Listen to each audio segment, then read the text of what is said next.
Johnson's Wax and Johnson's Self-Polishing Glow Coat presents Fibber McGee and Molly, written by Don Quinn, with music by the King's Men and Billy Mills Orchestra.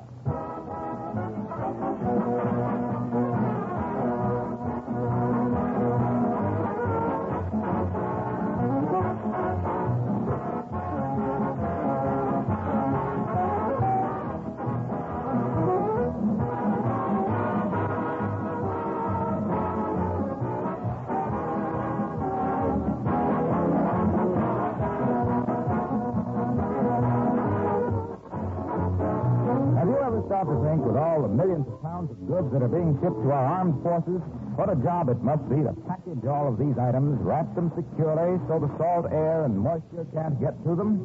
Many things now have to be wrapped in paper or cardboard to save metal. Do you know what is helping greatly to make these cartons moisture and weatherproof? Wax. Yes, special wax preparations have been developed by the makers of Johnson's Wax. And countless thousands of these cartons are actually dipped in this wax, completely immersed in a wax bath that impregnates the paper boards and acts as a seal against air and moisture. These special Johnson carton sealing waxes are already in use for food containers and soldiers' ration kits, for cartons containing small arms ammunition, small machinery and automobile parts, surgical instruments.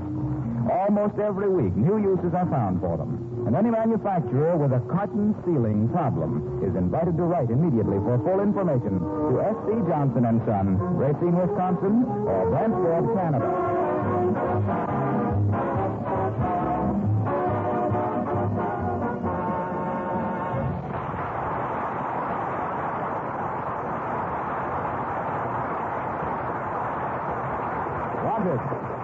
Wanted one family-sized skeleton for closets to replace 2 tons of accumulated junk. Apply at 79 Wistful Vista to Fibber McGee and Molly.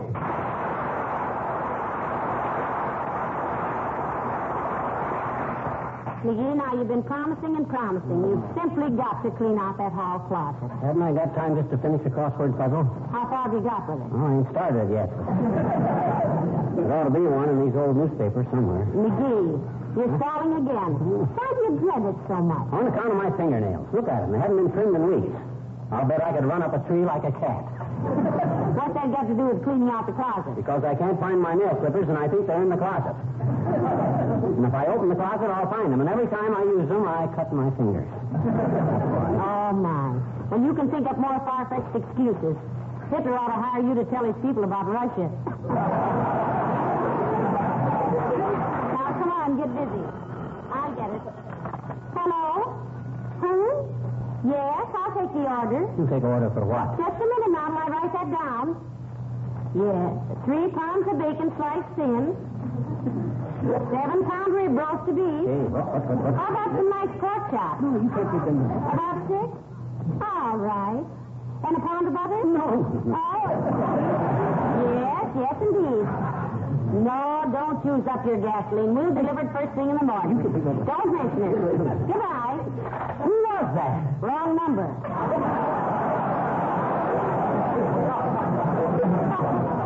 They were calling some butcher shop. Well, what did you take that big order for? They won't get it. No, but they'll have a wonderful night's sleep. Now, let me give this hall closet. Come in. How do you do? I am making a radio survey. What radio programs do you listen to regularly? Oh, Lemon Abner and Fred Allen and Bob Hope, the great Gildersleeve. Oh, lots of things. Yeah. How about David's first wife's second husband? I don't think we know him, Bud. It's a radio program. What do you think is the main point of interest in David's first wife's second husband? Well, I'm afraid we don't hear it, sir. It's really a splendid program. Very interesting. Well, I'm sure it is, Bud. Thank you. Wait till I write that down. I think it is a very interesting program. We used to hear a lot of radio shows, Bud, but we don't have the time now. I can't say we miss them either. Oh, that's splendid. I'll put that down, too. Never misses David's first wife's second husband. Now tell me, what is your very favorite program? Oh, I hate to say. I see. Hates radio. Thank you very much, folks. Good day. Yeah, that's the first pair of spats I've seen in years. I guess you don't have to keep mending them like you would if you wore socks. Look, McGee, are you going to clean out that closet like you promised? Oh, I suppose. Go ahead, open her up. Oh, no, you open it. Oh, no, you don't. Not me. The last time I tried. Oh, dear, come in. Hello, Mrs. McGee. Hello, Mrs. McGee.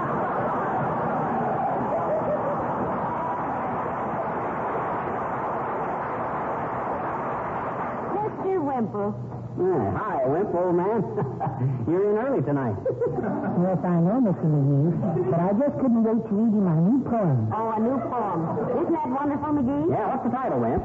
I call it Flower Arrangement. Oh, isn't that beautiful flower arrangement? Yeah. How does it go? It goes, The Japanese are very nasty fighters, but good at arranging flowers, the sillies. So let's give them a lot of practice, the blighters, with lilies. Well, not bad, Wimp. I'd like to have a copy of that. All righty. Have you got a typewriter I could make some copies on? No, we loaned our Why, typewriter. sure we have, Wimp. You bet you we Why, have. McGee, you know very Now, well. let me think. Where is that typewriter? Oh, yeah, I know where it is. Right in there in the hall closet, Wimp. Right on the shelf. Up the top. Thank you. Right in here. No, Mr. Yeah, that's it, Wimp.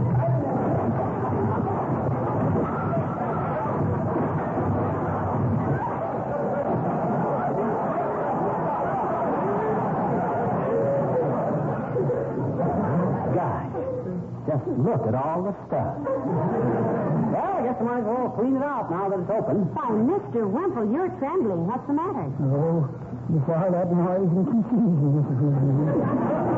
My goodness. You people go to any lengths to make a person feel at home, don't you? Well, I'm sorry the noise upset you. Can I give you something to brace you up? That would be wonderful, Mr. McGee. Make it half and half. Half what and half what? Half water and half milk.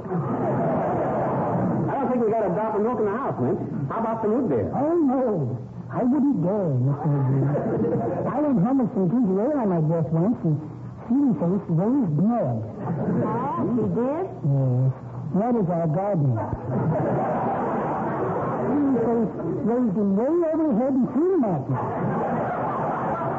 That flower of yours really dishes it out, doesn't she? Oh, she's just a big and puffy girl, Mr. McGee. And that reminds me, I've got to be getting on home. I promised Seedy Face I'd clean her army rifle today. Oh, is she quite a marksman, Mr. Wimple? Indeed, she is, Mrs. McGee. She's going out to the rifle range this afternoon. Yeah? I put a plug in the end of the rifle so the snow wouldn't get into it. A plug?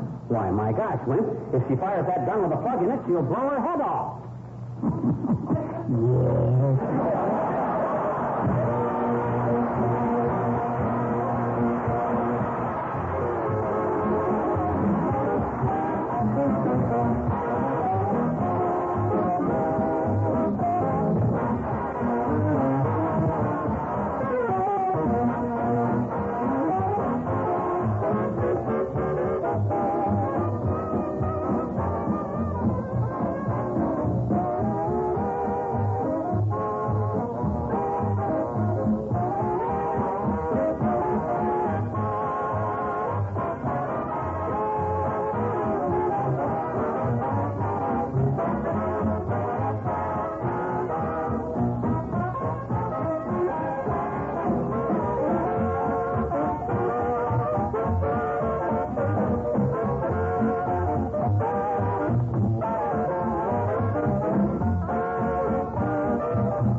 McGee. Yeah. You know, we just cleaned this closet out 4 months ago. I think the pixies do it.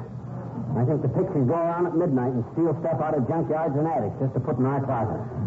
Now, listen, don't joke about the pixies. Huh? I have a grandmother in Ireland who really believes in the little people. Oh, that's nothing. I got a grandfather in Georgia that nobody believes. Not even big people. Hey, look at the box I found in this junk. Keep my cigars in. It's got a music box in it, remember? Oh, yeah. Isn't that sweet? What does it say on the cover? Huh? Souvenir of Fantastical, Michigan. Remember the spring we were up there? And the Indians were selling those flowers on the street corner? Yes, yes. Trailing arthritis, I think they were. No, you don't mean arthritis, dear. You mean trailing arbutus. I do not. Arbutus was a guy in Shakespeare. Sure. He's the guy that stabbed Caesar in the toga. Now, that was Brutus. Go on. You're thinking of that fairy tale, Puss in Brutus. No, it wasn't Puss in Brutus. Huh? And I tell you what you mean is arbutus. And then what's arthritis? Well, it's a sort of a rheumatism that makes your joints swell. That's what I say. Any place that sells flowers on every street corner is a swell joint. I'm getting this junk cleaned up. Come in. Kid, say, help me out, will you? Why, sure, old-timer. What's on your mind?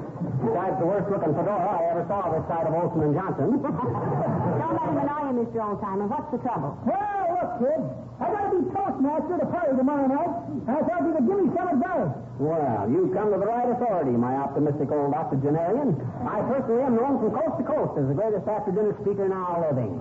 Yeah. And the reason you're now living is that you gave it up. What's the procedure, kid? You know any good jokes? Oh, it's a mixed party, Johnny. In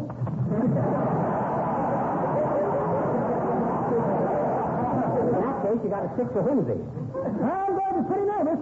Up there with all those people are looking at me. Nothing to be nervous about. The only thing is, old-timer, to be a good toastmaster, you got to be fast on your feet. Oh, that's easy, Johnny. Watch this. Huh? No. Now, he means mentally, Mr. Oldtimer. You have to think fast, be witty. The best thing to do is look over the personalities present and think of some cute thing to say about each one of them. And then when you get a break, boom, let them have it. Don't you think I'm kind of butting in? Why should they? You're the master of ceremonies, aren't you? No, I'm the toastmaster. Huh? I stand over by the sideboard and make the toast. Then they put it on a plate and pour chicken on a king all over. Well, much obliged for the help, kids. Hope I can remember. Be witty. Fast on the feet. Personalities, boom, let them have it.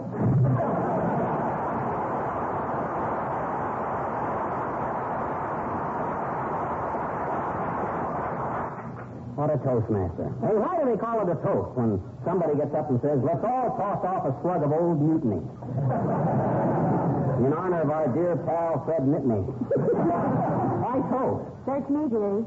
Unless it's because somebody with a lot of crust gets up and burns somebody to a crisp. Or butters them till they're soggy.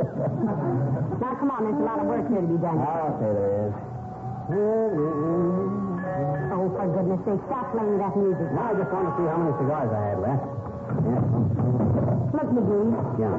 Here's that wedding present we got from Aunt Sarah. Huh? I wondered where that had gone to. Oh, dear, I was hoping it'd never show up again. Who wants a marble Venus with a clock in her stomach? Now, I think it's beautiful. Here, wind it up and see if it'll run. You wind it up or I'll run. I get too embarrassed. Hello, folks. Am I intruding? Uh-oh. Who opened the closet? We're cleaning it out, Junior. Sure is a pile of inconsequential junk, isn't it? Well, you're going to just stand there and criticize Wilcox? Why don't you jump in and help us? Oh, listen now, Mr. Wilcox doesn't have to mess with this stuff, McGee. Well, I wouldn't mind it a bit, Molly, except that I have an appointment in just a few minutes. Look, Junior, the older I get, the less patience I got for beating around the bush. What do you mean, McGee? I mean, we ain't fooling anybody. He come in here to say something nice about Johnson's wax. So why don't he do it and then climb back on his horse and ride away into the purple sunset singing a vagabond song? Come on, handsome, out with it. Oh, I can't do it like that. It's too crude. No finesse. Finesse my clavicle. Now, stop picking on Mr. Wilcox and get busy, McGee. For instance, what are we going to do with this old box of phonograph records? Oh, what records are they? Oh, look. Here's Tell Me Pretty Maiden. Yes, and Uncle Josh in the Chinese laundry. You better throw them out, McGee. Oh, wait a minute. Huh? Gee, it hurts me to see anything made of wax thrown away. Isn't it a shame? Yes, particularly nowadays when wax is used so much to preserve things. If this is finesse, I'll take vanilla. Why, there's enough wax in these old records to protect and beautify hundreds of things. Though it's a different kind of wax from Johnson's, which is specially prepared to guard all wood and enamel surfaces from dust and dirt and wear and make a home healthy and sanitary. Here's Cohen on the telephone. Tell him I'm not here. Yes, sir, in times like these, folks, it's pretty important to protect the things you have with Johnson's wax. Floors, furniture, lampshades, windowsills, luggage. Why, when I think how much housework is saved with Johnson's wax, I just... Hey, what time is it? Oh, Jiminy, I got a clam. So long. See you later.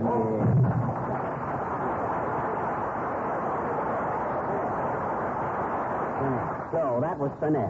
No wonder he left in such a hurry. What do you mean? He had to rush that tired old plug to a veterinarian. Come on, McGee, I've got 1,000 things to do, so let's get this stuff cleared away. Hey, look, let me handle this, Molly. You go do your housework. This is a job I can do better alone anyway. Well, all right, but if you need any help, you call me. Okay. Look at all this.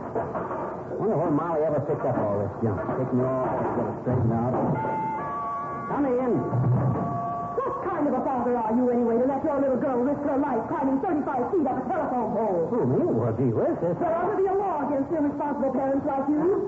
The idea of letting a sweet little girl run wild in the street. What shame. Why, look, lady, I don't... Here you are, coming around with a pile of worthless junk, while a little child is risking life and limb in the street. And Hey, cut it out. I haven't got it. It's a good thing I came along when I did. I have a good mind to report you to the authorities. If you really had a good mind, sis, you'd quit checking your pocketbook at me and listen a minute. What child are you talking about? This one right here. Come in here, little girl.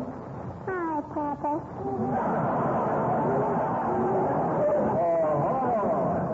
So, it's you, is it?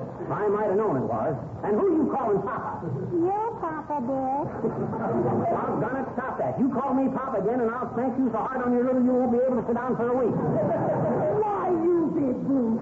What kind of a father are you to talk to your little girl like that? Who said she was my little girl? She did. Did you, sis? Quit stalling. Did you inform this nosy Did you tell this lady you live here? Yeah, I did, I betcha. Can I stay out and play with my longer, Papa? Now, you can go out and play for the next 10 years, you little double-crosser. If this isn't the worst case I ever... Little girl, you stay right here so I can notify the authorities. Okay. What is your name, sir? Fibber McGee, and the authorities don't know. They know that I haven't got it. They know you haven't got any right to treat a child like this. You just wait. Look, sis, what goes on here? What were you doing up on that telephone pole? I was a lookout, mister. Huh? Yeah, you see, we were playing G-Man and gangsters. Oh, I see. And Willie Toots was a G-Man and I was a gangster. And then this lady came along and started hollering at me. And gee, I didn't want her to know I had a daddy that would let me do things like that. Would you? Would you?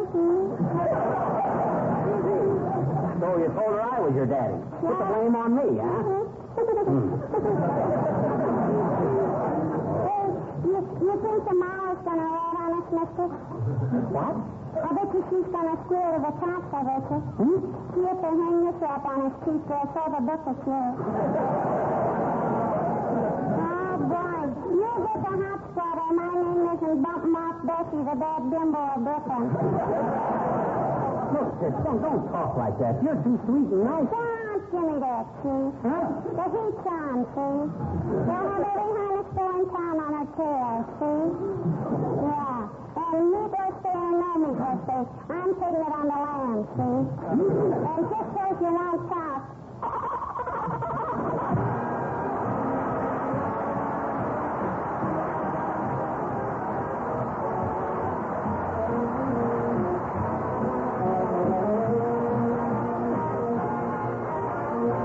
The King's Men sing Hit the Road to Dreamland from Star Spangled Rhythm. Bye-bye, baby. Time to hit the road to Dreamland. You're my baby. Take you in the land of dawn. Twinkle, twinkle, twinkle. All night, baby. We'll be bringing up to Dreamland.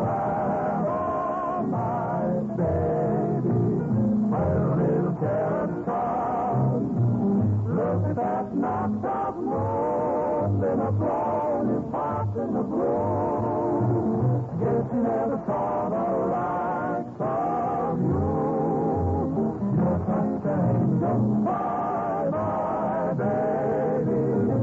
Time to hit the road to dreamland. Don't cry, baby. It was divine, but the rooster has finally called. The old sandland stolen mine says, it's the road, here's sand in your eyes. King Solomon in his wisdom said, there ain't nothing quite as good as a good bed. The bed and that you may not be the very written word. So don't quote me because I only heard. Yes, yes, good cheer. Time to shut your eyes. With everything you like to find and recognize that you should get a little nervous. And I ain't surprised and so go to bed chilling because you can't cure ill with capsules, tablets, and vitamin pills. The only thing that'll rest your head, it is a good night of sleeping in a comfortable bed. So just resolve to be good and firm because the early little bird is gonna catch a worm. Bye-bye, baby. Time to hit the road to dreamland. You're my baby.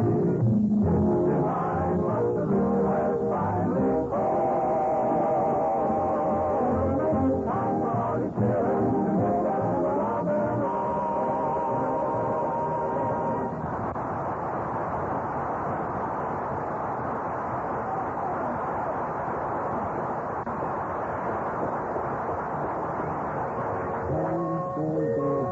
Wonderful little gadgets, music boxes. When you think how clever them Swiss are at stuff like this, you wonder how they can make cheese with so many holes in it. Did I make it? McGee, I wish you'd stop playing that music box. You know, it's awful irritating. Besides, the spring in it might... Oh, heavenly day. What's the matter? Why, you wonderful man. You've cleaned away all that junk out of the closet. Oh, shucks, it was nothing that any red-blooded American boy couldn't have done. I'm strictly the kind of a guy that when there's a job to be done and he can't get anybody else to do it, he does it. Thanks for cleaning up the mess, McGee. Do you mind if I take a peek in the closet and see how it looks? Go ahead. Oh, McGee, you're wonderful. Oh, there's not a thing left in the closet but one old briefcase. Yeah, I know it. What'd you leave that in there for? Bait. Bait? Yeah, we got to start the next pile of junk with something, don't we? Well, anyway, thanks very much for cleaning it up. And just for that, I'm going to do something nice for you. What? I'm going to throw a dinner party just for the two of us. Oh. Candles and a new tablecloth I got for Christmas. And our best silver. We get about as much privacy as a bird store canary. Come in. Oh, how do you do? Buenas noches, mis queridos amigos. Perdonen ustedes, pero mi esposo se ha quedado todo descompuesta y no puede hacer la comida para mi hermana como no tenga el Little Monkey Ranch.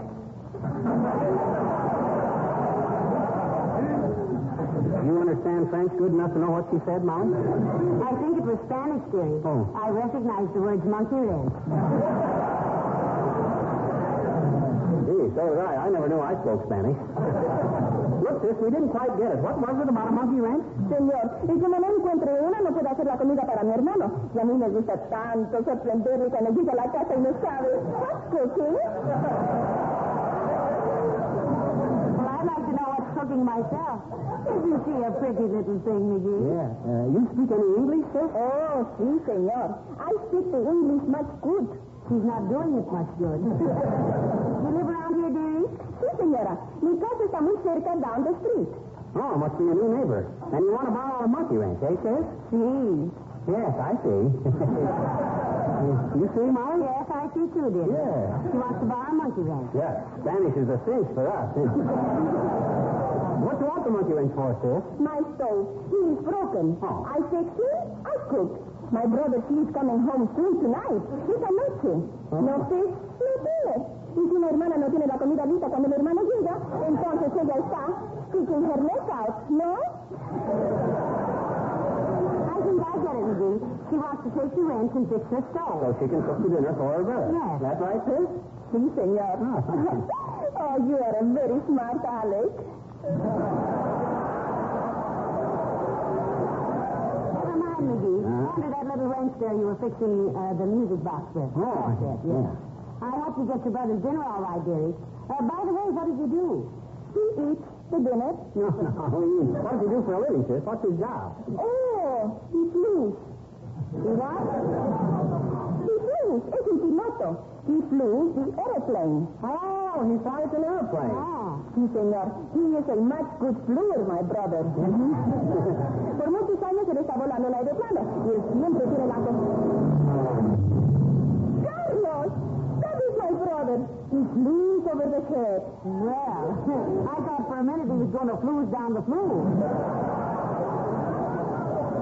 Always he is flew close over the head.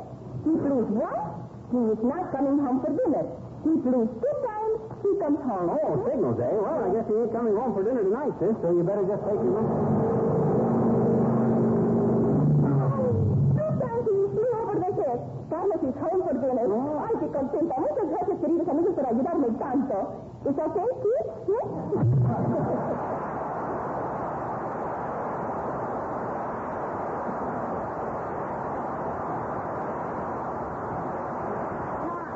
I know who she is, McGee. There's some South American pilots stationed out at the airport. I'll bet her brother's one of them. If she's going to be a neighbor, you better brush her up on her English. She's liable to come over to borrow 2 eggs and go home with the catcher's mitt in the piano school. Never mind that now. You come with me. Where? Never mind. Come along. Well, what are we going to do? We're going to have a little dinner party all by ourselves. I'll get out the silver and the candlesticks, and you get my new tablecloth out of the linen cabinet. Oh, now, Molly, you shouldn't go to all this trouble. Well, darling, I want to. You've worked hard and you deserve it.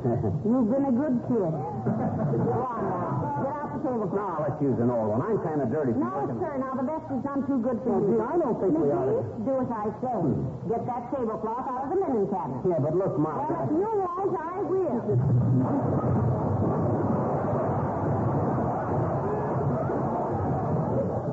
I think I better flew.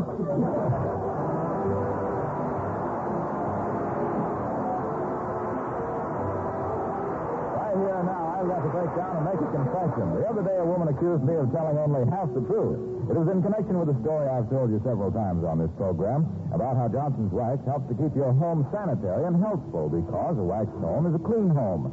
She said I had completely forgotten to tell you one of the main reasons why Johnson's Wax keeps things clean. Because it cleans as it polishes. Well, that's true, folks, and I'm sorry if I haven't made that clear. You see, all 3 forms of Johnson's Wax, the paste, liquid, and cream, contain one or more active cleaning agents. When you apply them, they remove dirt and grease, and at the same time leave a tough film of wax that seals the surface against dirt and guards it against wear.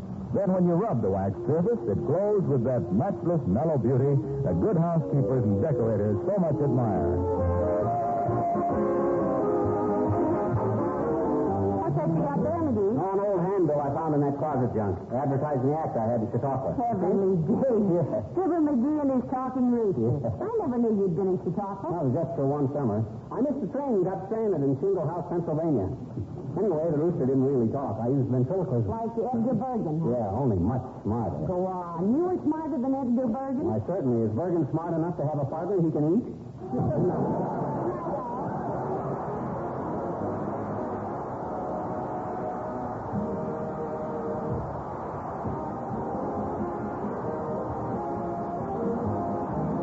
Characters of the old-timer and Wallace Wimple heard on this program were played by Bill Thompson. This is Harlow Wilcox, speaking for the makers of Johnson Wax finishes for home and industry, inviting you all to join us again next Tuesday night. Good night. This program reached you from Hollywood. This is the National Broadcasting Company.